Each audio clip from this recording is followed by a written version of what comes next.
Hey, what's up? Jason here. Thanks for checking out the channel today. So you've probably seen these little UI elements where you can hover and modify certain pieces of data in a list or in a table inline without having to go to an edit page. So here's an example of how I use this on one of my sites. Ignore how ugly this is. I'm revising my whole user management system. But I have a status option here, which is the status of the user account.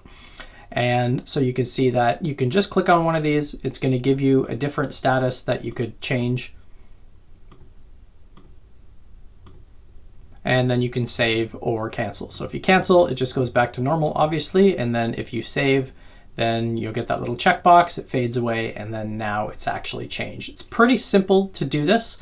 And the way I have this set up is this is just a repeating group. And these column headers, which I'm gonna fix, not in this video, but just for the overall page. This is the first row of what is being returned in the repeating group, and the headers are just being displayed if the current index is 1. That's exactly why this edit button is up here, because this is one row in the repeating group, and these column headings are just being shown if the index is 1. Otherwise, I would get status, then the active thing here, then I'd get the column header status, and then an active all the way down, and I just want to show that at the top. That's a little trick if you want to use repeating groups instead of bubbles tables. Bubbles tables are okay if you have a little bit of data, but if you have a lot of columns, I find that they need a little bit of work. So here's how this works. This is my repeating group, and I have one row group, which is the whole user item, and then these are all of the different columns that are being displayed. So column status, inside of there is the column header, and then there's the actual status. So you can see I have the group status header. It is not being visible on page load, but I do want it to show when the current index is 1. That's why it's only showing up the one time. So here's essentially the group structure. So the status column is the whole column. There's the header. There's the visual display to the user, and then there's the edit buttons and the confirmation buttons. These two groups are hidden on load, and this is all controlled with a custom state just called display. So basically, I set the display to, if it's empty, just show the status display. If it's saved, then it shows a little animation that you've actually saved the record if you've chosen to save it, and then there's an editing state. So if it's an editing state, it hides this and it shows these two. So it's pretty simple to do. So let's just check this out. So there's all the groups, and I have the status here, and you can see the condition for this is basically set. I want to get rid of that hover state because I don't need it anymore. When the state is set to display, then show this text box. And then if it's empty, I just show the change status button here for them to click on. So that's just a visual, so I know that the account status hasn't been set at all. And that's likely just for legacy data when I first built the system. So very simple workflow. When you click on that status, it's just going to change the display to editing. And because I have that set for editing, that's what shows the group status edit. So again, this is not visible on page load.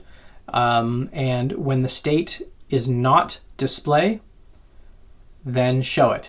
So if I choose a different status and I hit save, I don't want the whole box to go away. I want it to stay there, but I want to show this just quick notification, then fade it out, and then it goes back to normal.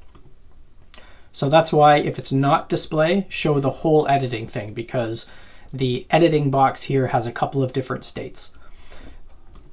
So this is my drop down, which just contains the option set. And then the button for save, which I guess I should probably make that a different color now so you can actually see it. It's just showing the icon for saving. Then when the state is saved, I'm hiding this icon because it's been saved, and it's now going to show this checkbox. So once that status has been saved, it's going to show this instead. And then cancel if it doesn't matter what the state is, so I don't even really need this condition. Cancel just hides everything. So if I go back to edit workflow, it's going to change the state back to display, and then it's going to get rid of that box.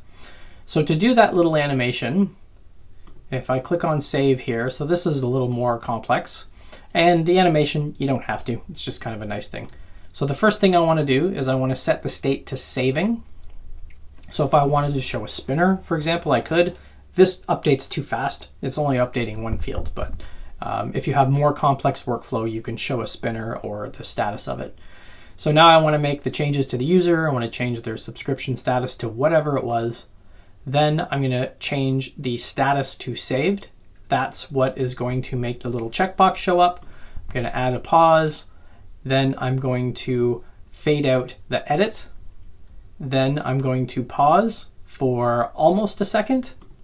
And then I'm going to set it back to display. And that's what creates that nice little fade. So that's it, a quick and easy UI trick. I use this on a lot of small data updates. So a lot of my tools where people can add a label to things, they don't have to go to the edit screen to do it. It just has an underline underneath and using a border, not the underline of the actual text.